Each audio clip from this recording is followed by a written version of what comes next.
Pada.com. Le Grand Matin Sud Radio. L'enquête de la matinée. Il est 9h06, merci d'être avec nous et avec l'ensemble de nos invités, Véronique Jacquier. Et on fait un petit point sur nos internautes. Oui, à 4 jours du scrutin, savez-vous déjà pour qui vous allez voter ? Eh bien, pas de suspense du côté des auditeurs sur le compte Twitter de Sud Radio. Ils le savent, ils nous donnent même des intentions de vote. Et ils disent oui, à 78%, je sais pour qui je vais voter. Alors Irma dit par exemple, la priorité, c'est de faire un peu redescendre notre président de son nuage. Villeneuve, lui, nous dit incompréhensible qu'un électeur se décide au dernier moment. La République exige la citoyenneté dans un engagement politique de tous les instants. Ce serait bien évidemment si tous les électeurs faisaient de même, si tous les Français faisaient de même. Évidemment, Villeneuve répond au chiffre de 30% d'indécis encore à 4 jours du scrutin.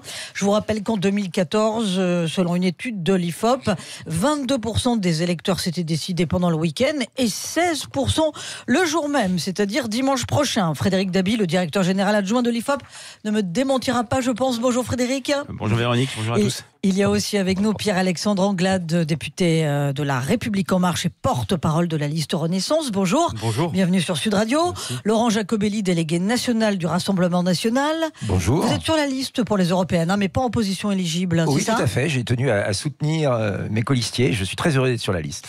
Et puis Emmanuel Morel, qui est député européen sortant et candidat en position éligible sur la liste France Insoumise. Bienvenue sur Sud Radio. Bonjour à toutes et à Alors, tous. on va immédiatement filer au standard pour voir parmi les auditeurs qui nous appellent déjà s'il y en a qui ont fait leur choix. Et on part dans le Gard avec Oui. Joseph. Bonjour Joseph.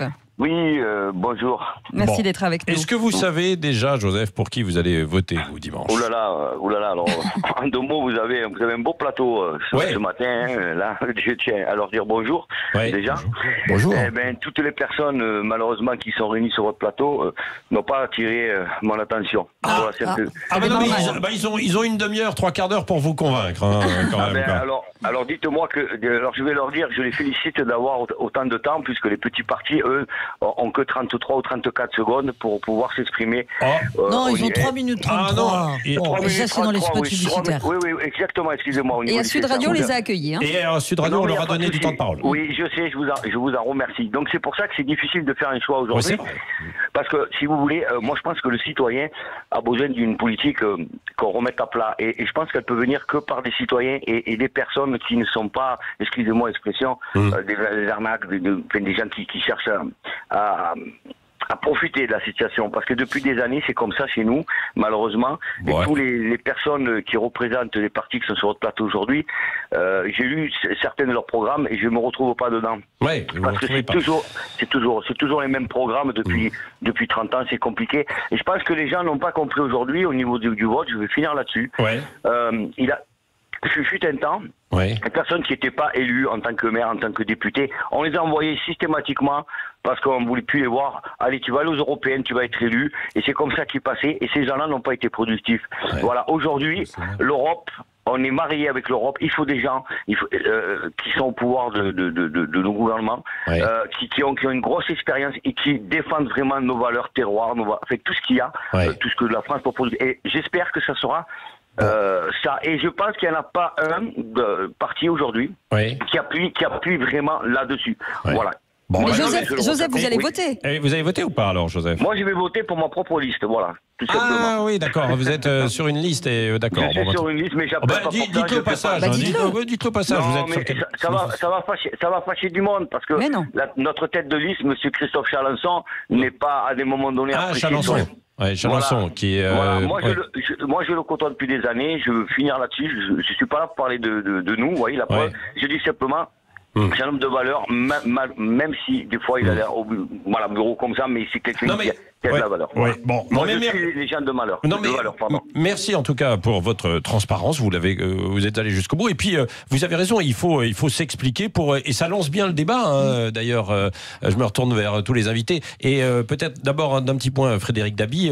Ça montre que les choses ne sont pas figées parce qu'il y a tellement de listes, comme le disait en fait Joseph, qu'il y en a certains qui hésitent et qui se disent ouais mais je veux pas voter pour les partis traditionnels. Que c'est compliqué. Hein. Oui, il y a la question de l'hésitation, vous avez raison, Patrick, même si le fait majeur, c'est la mobilisation. Ce qui frappe au-delà de ce 26% d'électeurs qui pourraient changer d'avis d'ici dimanche, qu'on a mesuré hier dans le rolling IFOP fiducial pour CNews, Paris Match et Sud Radio, c'est la grande majorité, presque 56% d'électeurs qui déclarent ne pas aller voter dimanche. Mais pour ceux qui vont voter, on est frappé par le fait qu'il y a un quart d'hésitants. C'est à peu près ce que l'on mesurait en 2014.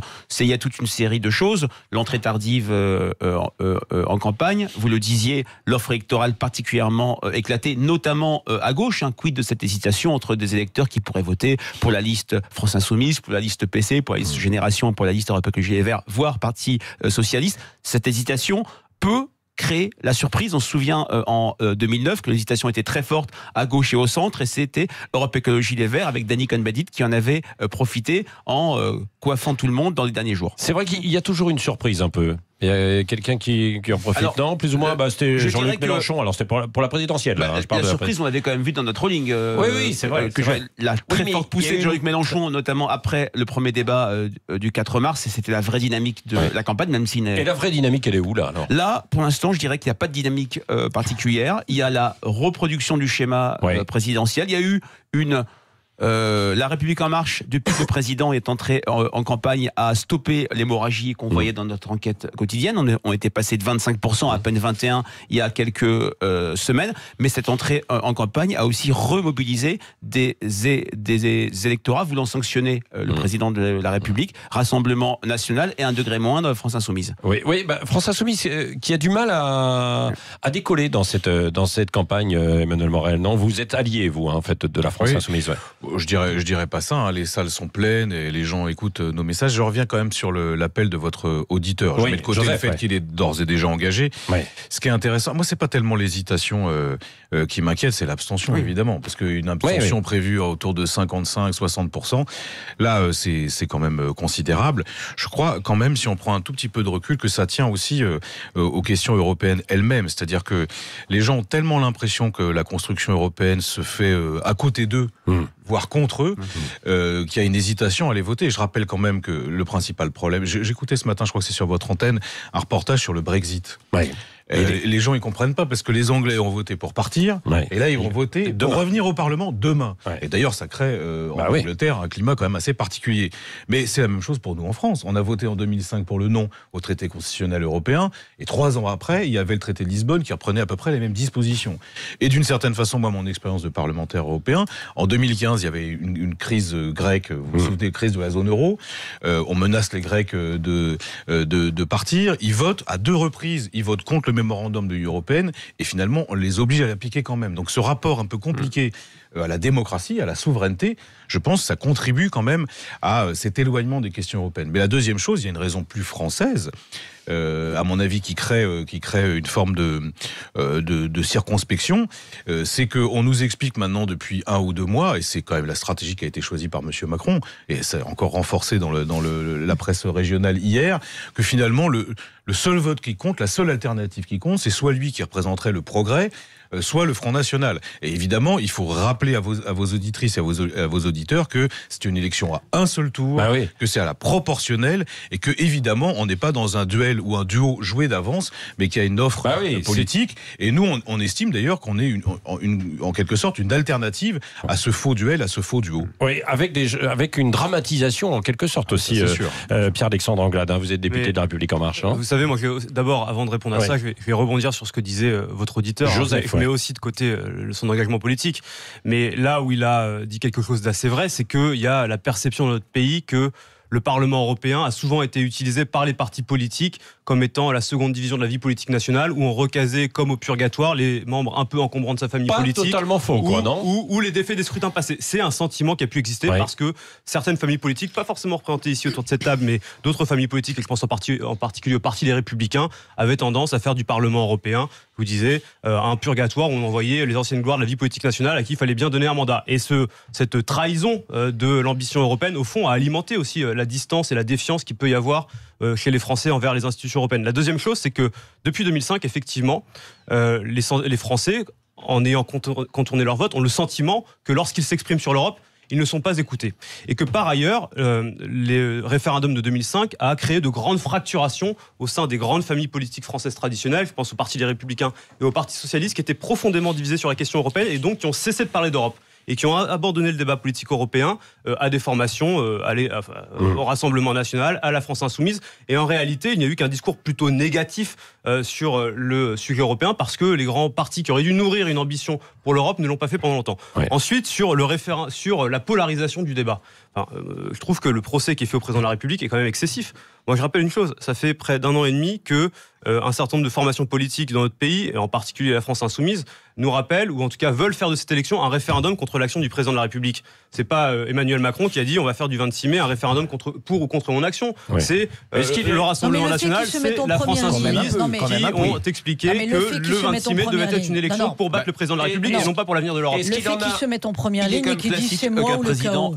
S'implique dans une campagne électorale d'un scrutin intermédiaire. Je vais vous dire pourquoi est-ce que le président s'implique dans la campagne. Parce que les moments que nous sommes en train de vivre sont des moments importants pour la construction européenne, que le président de la République a à cœur les intérêts du pays et qu'à ses yeux, les intérêts du pays, c'est de poursuivre cette construction européenne en la transformant, en corrigiant les erreurs qui peuvent être les intérêts du pays. Mais évidemment, mais ce que je veux dire, c'est que le président de la République, ce serait complètement dramatisation non, complète. Mais parce que le moment qu'on les moments qu'on est en train de vivre, il dit rien sur l'Europe. Les moments que nous sommes en train de vivre sont dramatiques. Je suis le rempart. Les moments que nous sommes en train de vivre sont dramatiques parce qu'on est dans un temps où de grandes puissances cherchent à diviser le continent pour mieux nous soumettre. C'est une question de souveraineté qui est en train de se jouer. Vous dites construction, alors et justement Emmanuel Macron et les candidats de la liste Renaissance qui accusent le Rassemblement national de vouloir la destruction de l'Europe. Rien Laurent Jacobelli, c'est ce qu'il dit, bien sûr. Oui, bien sûr, mais on parlait de dramatisation, là c'est de la dramatisation à l'excès, on sent que le pouvoir perd un peu les pédales. On voit bien que sur les arguments concrets, ça ne prend plus. Parce que ils sont plus d'Union européenne, plus de fédéralisme, c'est pour le bien des Français. Les Français, ils sont pas idiots, ils regardent. L'Union européenne, aujourd'hui, elle n'a pas contré le chômage. 9% de chômage en France. On est parmi les cancres de l'Europe. L'Union européenne, elle n'a pas empêché le matraquage fiscal. Là, on est parmi les cancres même mondiaux. Les Français sont les plus matraqués fiscalement. L'Union européenne, aujourd'hui, pour les Français, c'est plus de souffrance et moins de pouvoir d'achat. Mais alors, le président de la République sort un argument, c'est moi ou le chaos. Alors il a déjà fait le cas pour la présidentielle, on a eu les deux, on a eu Macron, on a eu le chaos, et alors là, on serait les agents des Russes, et en même temps les agents des Américains, alors ce qui est incroyable, mais c'est pourtant vrai, bientôt on va être aussi les agents des Martiens, ça devient n'importe quoi parce que leur programme... Il y a des contacts il y a quand même des contacts, mais vous pouvez pas les nier, avec Steve Bannon du côté il y a des contacts avec des Américains, et puis il y en a eu aussi avec les Russes, il y a des contacts avec des Russes, mais il y a des contacts avec des Italiens, avec des Estoniens, avec des Polonais, avec tout le monde. Alors, il y a qu'Emmanuel Macron qui pense qu'on peut insulter avec en permanence les autres peuples. Il y a que Macron qui pense qu'on peut insulter les Russes. Il y a que Macron qu'on peut faire la guerre, qui pense qu'on peut faire la guerre aux États-Unis. Que Macron qui peut rappeler son ambassadeur d'Italie. Que Macron qui peut traiter la Pologne d'esprit fou. Macron vit dans une France isolé, recroquevillé, même Madame Merkel ne le soutient plus. Je pense qu'en France, il n'a plus d'alliés à part ses alliés historiques que sont le MoDem. Au moment où nous, Rassemblement National, on attire à nous des républicains sincèrement patriotes, qu'est-ce que vous répondez des Français insoumises réellement patriotes, parce que et là, on vous fait êtes des alliances. Oui, non, mais je trouve que la banalisation des liens plutôt occultes que sont ceux du Rassemblement national et de Steve Bannon ne méritent pas d'être passés sous silence. Moi, il faut dire une chose. Marine Le Pen, lundi sur France Info, nous dit apprendre dans la presse que Steve Bannon est à Paris. On se rend compte quelques heures plus tard, par l'un des journalistes du Parisien, qu'en réalité, 2 de ses plus proches conseillers étaient la veille au soir dans une suite au Bristol avec Steve Bannon pour une réunion secrète. C'est vrai, une suite à 8 000 euros, visiblement. Et donc, Marine Le Pen a menti, manifestement, ou en tout cas n'a pas dit toute la vérité sur les relations qu'elle pouvait entretenir avec Steve Bannon. Ça fait plusieurs mois qu'on observe que des responsables du Rassemblement national rencontrent très régulièrement Steve Bannon, le même Steve Bannon qui structure des réseaux politiques en Europe pour mieux diviser l'Europe, pour mieux la soumettre et pour mieux faire réélire Donald Trump. Ça, ce sont des faits. Il le dit lui-même à longueur d'interview. Et donc, il n'y a pas de complotisme, il n'y a pas de complotisme excessif. C'est une réalité politique. Steve Bannon est un identitaire, un idéologue qui veut diviser l'Europe. Quand on ne pense pas comme vous, vous excluez, vous éborgnez, vous mettez au pilori. Vous avez une vision dictatoriale de la démocratie. C'est un paradoxe. On voit bien quand même, il y a 2 pays au monde où le grand leader est à la tête de tous les journaux le même jour, c'est la Corée du Nord et la France, monsieur. Posez-vous des questions. Vous ne tolérez pas. Mesurez un petit peu les propos qui sont les vôtres, comparer la Corée du Nord, qui est une dictature qui a Laurent Jacobelli du Rassemblement National et Pierre-Alexandre Anglade de La République En Marche. Emmanuel Morel, on le voit à travers finalement ces répliques que ça tourne un peu à cela, quoi. En fait, à l'affrontement.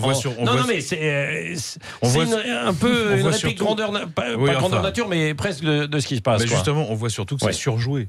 Parce qu'en réalité, moi je pense que M. Macron dramatise à dessein son affrontement avec le Front National parce qu'il rêve de réitérer ce qui s'est passé au deuxième tour de la présidentielle et que le Rassemblement national se nourrit des défaillances et des erreurs des libéraux en général et de M. Macron en particulier. Moi, je crois vraiment que c'est les deux faces d'une même médaille et qu'il faut offrir aux électeurs une alternative.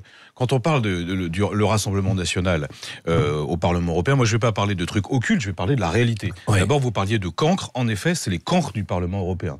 Ils étaient 24 au Parlement européen. Ils n'ont pas fait grand-chose. Moi, dans ma commission commerce international, écoutez, moi j'étais dans la commission commerce international avec Madame Le Pen.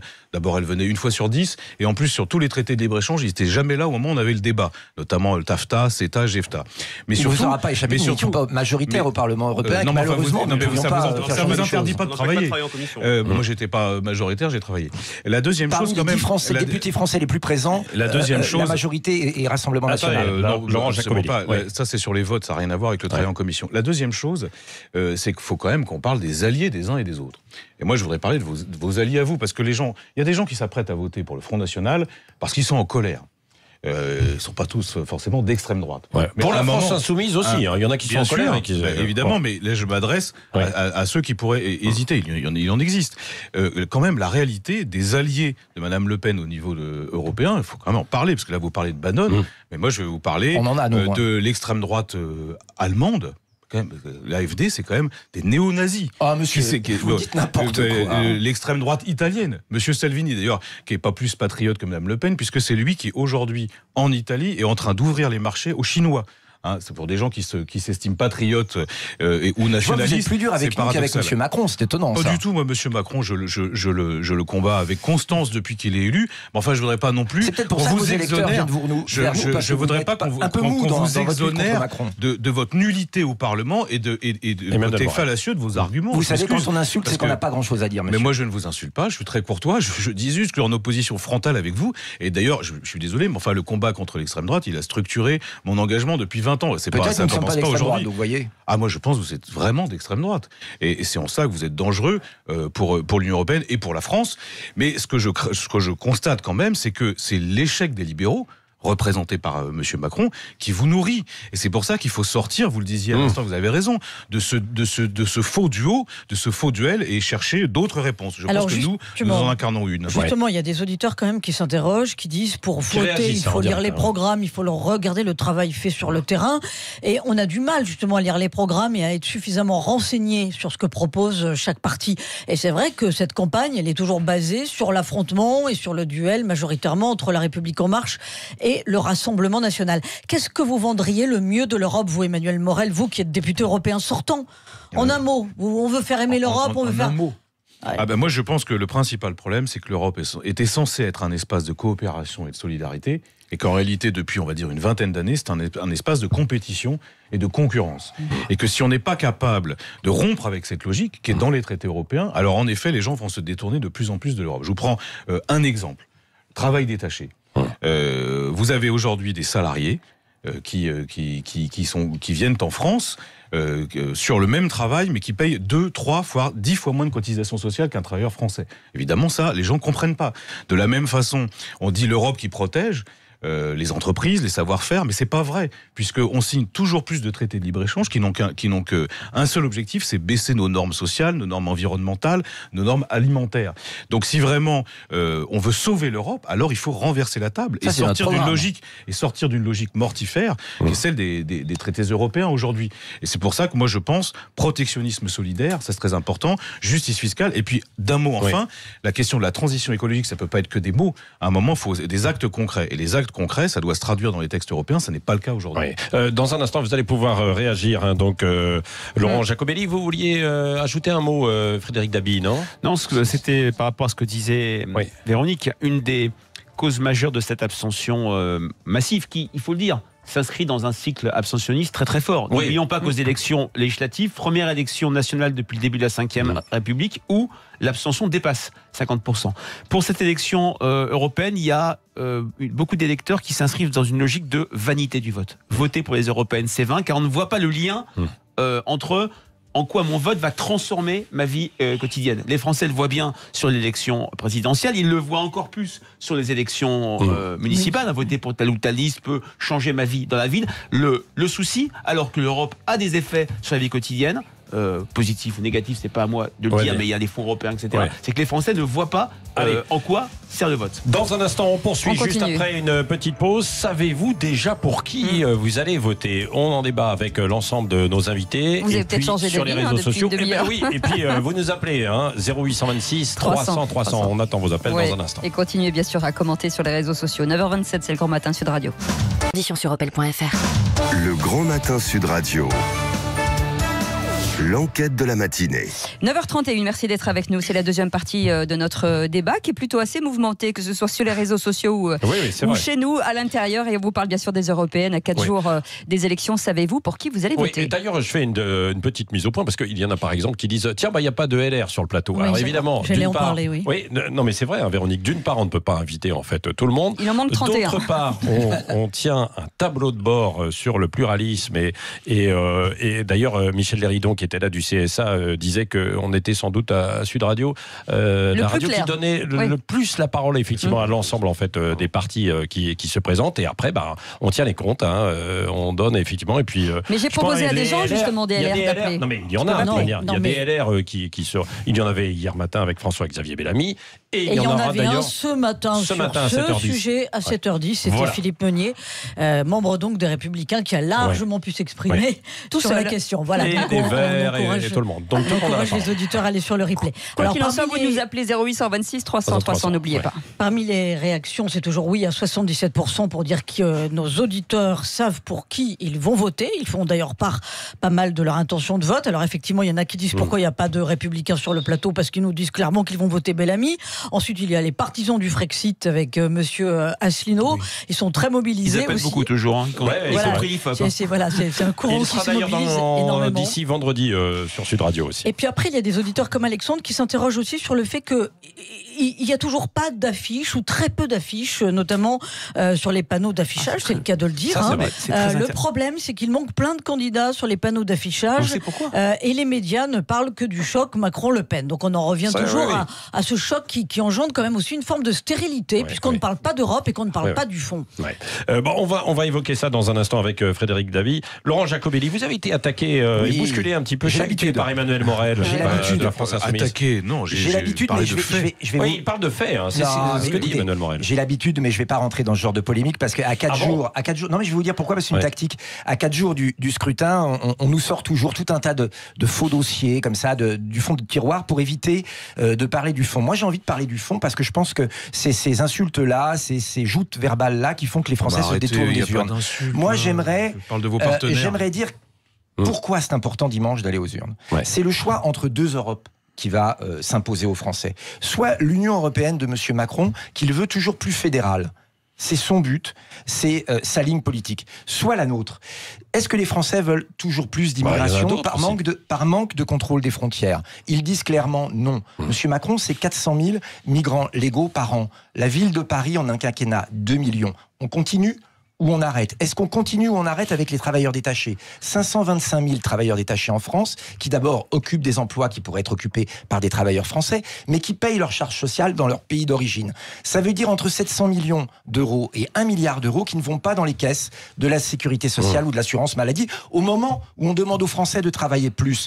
Est-ce qu'on préfère diminuer les minima sociaux pour les Français pour augmenter les budgets d'accueil des migrants? Est-ce qu'on continue avec les traités d'accords et d'échanges multinationaux qui font que nos entreprises ferment, que nos agriculteurs doivent fermer leur exploitation, et qu'en même temps on se retrouve avec des produits aux OGM qui mettent en danger notre santé? C'est ça qui est en jeu dimanche prochain. Et la seule liste crédible, c'est pas les Républicains qui font l'inverse à Bruxelles de ce qu'ils disent à Paris, c'est le Rassemblement national. Et c'est pour ça qu'il y a cristallisation autour de notre liste. Non mais attendez, moi les leçons du Rassemblement national sur ce qu'il faut faire en Europe à longueur de plateaux de radio et d'émissions de télévision, je trouve ça un petit peu fort. C'est dommage que vous n'écoutiez pas les Français. Je rappelle une chose. Je rappelle que le Rassemblement national a gagné l'élection européenne en 2014, très largement. Qu'ils ont envoyé 25 députés au Parlement européen. Qu'entre-temps, ils en ont perdu 9. D'ailleurs, où est-ce qu'ils sont allés ? Pourquoi est-ce qu'ils sont partis ?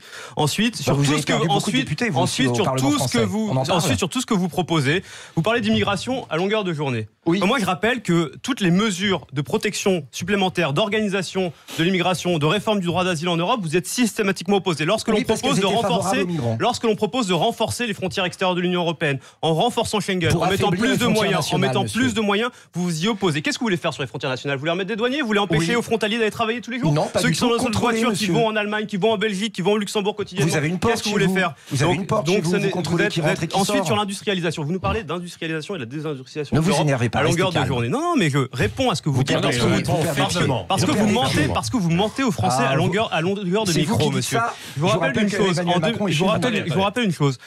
Au Parlement européen, vos élus se sont systématiquement opposés à toutes les résolutions qui allaient dans le sens de la réindustrialisation de l'Europe. Absolument pas. Pourquoi ? Si, c'est un fait. Dites de la même façon sur la lutte contre le terrorisme. Encore sur la lutte contre le terrorisme. Sur la lutte contre le terrorisme, vous n'avez qu'un mot à la bouche, la protection des frontières, la lutte contre le terrorisme. C'était effectivement un objectif qui est louable. Pourquoi est-ce que vos eurodéputés se sont opposés au PNR, qui est un moyen de détecter les moyens des terroristes qui voyagent en avion à travers l'Europe? C'est la réalité. C'est la réalité. Vous y êtes opposés. Et donc moi, ce que je dis, c'est que les leçons du Rassemblement national sur ce qu'il faut faire ou ne pas faire en Europe à longueur de journée, ça va un temps, et qu'une fois au Parlement européen, ce n'est pas suivi des faits. Mais ça n'a rien à voir avec le peuple. Ce sont des faits, monsieur. Les faits sont têtus et ils sont contre vous, monsieur. Non, ce sont des choses qui sont. On s'entend plus. Emmanuel, je voudrais répondre à une de vos questions sur la vie quotidienne. En quoi l'Union européenne impacte la vie quotidienne? On va prendre des choses très simples. Votre auditeur de ce matin, par exemple, il a pris des céréales. Est-ce que dans ces céréales, il y avait oui ou non du glyphosate? Ça, c'est une question qui est débattue au Parlement européen. Après, il a mis du lait dans ses céréales. Est-ce que le lait, il est français? Ou est-ce que, comme ce que veut la Commission aujourd'hui, il vient de Nouvelle-Zélande? Parce que vous savez qu'aujourd'hui, il négocie un accord de libre-écge avec la Nouvelle-Zélande pour importer des dizaines de milliers d'hectolitres. Il peut venir de Pologne, il vient beaucoup de Pologne. Non, aujourd'hui, d'abord, il y a une crise de surproduction laitière en Europe, c'est pour ça que c'est absurde de faire appel à la Nouvelle-Zélande. Mais ça se discute en ce moment en Europe. Après, il prend les transports. Est-ce que le transport régional qu'il prend, il fait l'objet d'une directive de libéralisation du fret ferroviaire, comme c'est le cas au Parlement européen, c'était voté à quelques voix, hélas, il y a plusieurs mois, ou est-ce qu'on est dans la logique de bien commun? Toutes ces questions très concrètes, très quotidiennes, et se discutent au Parlement européen. Mais vous êtes pour le libre-échange à l'intérieur de l'Europe, des frontières européennes? Moi, je suis, écoutez, c'est simple, moi je suis pour qu'on fasse, ça va vous surprendre, comme les Américains. Les Américains, ils ont mis en place ce qu'on appelle un Buy American Act, c'est-à-dire que dans leur marché public, dans leur commande publique, ils réservent une partie aux entreprises locales ou nationales. Donc si on peut le faire en Europe, tant mieux. Si on peut pas le faire, alors il faudra qu'on soit en capacité, nous les Français, de protéger nos industries, nos savoir-faire, nos territoires. Parce qu'aujourd'hui... Non mais vous y venez, et je vous ai pas attendu pour réfléchir sur le libre-échance. Depuis tout à l'heure, je siège dans la commission commerce international depuis 5 ans, là où les représentants du FN n'étaient jamais. Donc faut arrêter maintenant les leçons, parce que là, vous venez à chaque élection, entre les deux il y a du boulot. Il y a des gens qui se battent, il y a des députés. Et quand je parlais du fret ferroviaire, ça s'est joué à 24 voix. C'est 24 voix. Et c'est bien dommage que les députés Rassemblement National n'étaient pas dans l'hémicycle à ce moment-là, parce que 24 voix, c'est ce qui nous a manqué. Mais c'est ce qui nous a manqué. J'appelle les Français à aller voir sur les sites internet les taux de présence. Tout le monde le sait. Il y a une légende partagée. C'est pas une légende, tout le monde le sait. Le problème, c'est que tout le monde le sait. Ça ne veut rien dire. Les auditrices et les auditeurs. Mais si, il suffit de venir au Parlement européen et de regarder l'état de l'hémicycle ou même les commissions à Bruxelles, c'est tout. Si vous n'avez que ça à dire, Frédéric Dabi, vous qui êtes le directeur général adjoint de l'IFOP, qu'est-ce que vous répondez aux auditeurs qui mettent sur le compte Twitter de Sud Radio abstention égale vote Macron? Non, je ne dirais pas ça. Je ne dirais absolument pas ça. D'une part, il n'y a pas une abstention, mais il y a des abstentions. Il y a des motivations extrêmement différentes. Il y a des personnes qui ne votent jamais. Il y a des personnes qui, comme on l'a dit, ne voient pas l'intérêt de voter pour ces élections européennes parce qu'ils voient relativement, et comme ça a été dit tout à l'heure, l'Europe en train d'être fait avec eux ou à côté d'eux. Ce ce qui frappe, c'est la difficulté de tous les électorats présidentiels, celui de Marine Le Pen, celui d'Emmanuel Macron, celui de François Fillon, à rassembler, à faire venir aux urnes les différents électeurs. Et donc, le résultat de cette élection, que l'on verra dimanche à Sud Radio avec l'IFOP, c'est un différentiel de mobilisation. La liste vainqueur, c'est celle qui aura le mieux rassemblé son camp. Et je vais poser une question peut-être un peu politiquement incorrecte, mais le fait que les têtes de liste soient très jeunes, que Jordan Bardella, 23 ans, ou Manon Aubry, 23 ans également, est-ce que ça induit justement un déficit de mobilisation? Non, mais je l'ai entendu, ça, j'ai entendu dire on a quand même des têtes de liste très jeunes. Moi, ça me met pas trop en confiance. Ça s'entend ou pas, ça? Je pense, quand on interroge les Français, quand on regarde les logiques de vote, l'élection européenne, c'est plus un vote de marque et d'étiquette partisane qu'un vote d'incarnation. Là où il y a un véritable paradoxe, c'est que c'est la première fois depuis 20 ans qu'il n'y a qu'une seule circonscription. La France, il n'y a pas de tête de liste régionale comme par le passé, et l'incarnation aurait dû beaucoup compter. Et à l'exception de Nicolas Dupont-Aignan et Benoît Hamon, la plupart des têtes de liste étaient très peu connues des Français. Oui, mais c'est vrai, il y a une incarnation qui joue peut-être contre elle, d'ailleurs, c'est quand même Nathalie Loiseau, parce qu'elle a essuyé énormément de critiques, quoi. C'est d'ailleurs pour ça que M. Macron il revient. Mais moi, je trouve que la critique, la critique excessive et polémique envers Nathalie Loiseau à longueur de journée est extrêmement abusive. Moi, je rappelle une chose, Nathalie Loiseau, elle fait campagne résolument sur le terrain, elle est partout en France depuis 2 mois. Monsieur, c'est absolument fou. Dites pas n'importe quoi. On les voit sur les réseaux sociaux. Elle est dans tout, elle va partout en France, elle va dans toutes les réunions avec les corps intermédiaires. Elle était à UFC Que Choisir, il n'y avait aucune autre tête de liste. Elle était devant la FNSEA, il n'y avait aucune autre tête de liste. Nathalie Loiseau était la seule tête de liste à aller voir la FNSEA. Elle a ramassé les coups, mais c'est parce que. La réalité, c'est qu'elle se déplace, elle débat là où les autres ne vont pas. Il faut quand même reconnaître. D'abord, elle a été une ministre des Affaires européennes totalement évanescente. Mais ensuite, regardez les 10 premiers jours de sa campagne, elle a accumulé tellement de bévues, de gaffes. Dans votre propre camp, vous étiez gêné, avec en plus pas de programme, parce que la spécificité de La République En Marche, ça joue peut-être d'ailleurs sur l'état du débat et même le désir d'abstation, c'est que c'est la première fois qu'on voit un parti présidentiel qui n'a toujours pas de programme à 2 semaines de l'élection. Alors là, le programme est publié. Enfin, le procès est quand même assez injuste. J'ai jamais vu ça dans l'histoire disponible pour les Français. Il est arrivé et ça promet beaucoup de larmes et beaucoup de sang aux Français si jamais il est dramatique d'entendre des choses comme ça. C'est dramatique. Le programme national. On s'entend plus. Emmanuel Morel, juste d'un mot, parce qu'il y en a un qui sait déjà pour qui il va voter, c'est Lionel Jospin. Vous êtes ancien socialiste, vous avez vu, il va voter pour Raphaël Glucksmann. Oui, j'ai vu que c'était quand même du bout des lèvres. Vous avez vu ce qu'il a dit? Il a dit bon, je suis fidèle à une tradition. Voilà, c'est ça. Donc je voterai, mais enfin c'était quand même pas l'enthousiasme délirant. Glucksmann, il n'incarne plus le PS. Il n'incarne pas le PS en tout cas. Je sais pas, moi mon principal problème, je vais vous dire, avec le parti socialiste que j'ai quitté, c'est qu'il s'apprête à rejoindre demain au Parlement européen un groupe qui sera dirigé par Frans Timmermans, qui était un socialiste hollandais, premier vice-président de la Commission, qui pendant 5 ans a fait exactement la même chose que la droite. Et avec en plus une brutalité néolibérale, on pourrait dire, qui était assez effrayante. Donc moi, c'est sur des histoires de fond. Après, moi j'ai beaucoup de respect pour Lionel Jospin. Je constate quand même qu'il s'engage vraiment du bout des lèvres. Merci à tous d'avoir participé à ce débat. On donne rendez-vous dimanche soir, 18h minuit, évidemment. Et puis, Véronique Jacquet, un dernier coup d'œil. Oui, nos auditeurs, eux, ne s'engagent pas du bout des lèvres. Ils disent qu'ils sont 77% à être sûrs de leur choix pour dimanche. C'est comme c'est à 3 points près ce que nous disent les Français dans nos enquêtes quotidiennes. Eh ben, c'est une bonne nouvelle. Voilà. Merci beaucoup d'avoir été avec nous. Sur Sud Radio dans un instant. Ça continue, oui, dans un instant. Et on vous parlera des 1000 lieux qu'il faut avoir vus en France. Ça, c'est une bonne nouvelle, puisque les Français retournent en vacances. Et puis, vous restez avec nous, parce qu'il y aura Valérie Expert qui sera juste derrière à partir de 10h et qui parlera bien sûr des européennes. Oui, c'est ça. À partir de 11h surtout, en fait, dans ces débats. Et à 10h, elle va recevoir Guy Carlier et Jean-Michel Cohen, co-auteur du livre Moins 125. Et puis Bernard de la Villardière, qui présente Dossier tabou ce soir sur M6, sur un dossier il rebondit sur l'affaire Vincent Lambert. Absolument. Restez avec nous. Vous continuez de commenter, bien sûr, parce que ce sera intéressant pour Valérie Expert. 9h44, c'est le Grand Matin Sud Radio.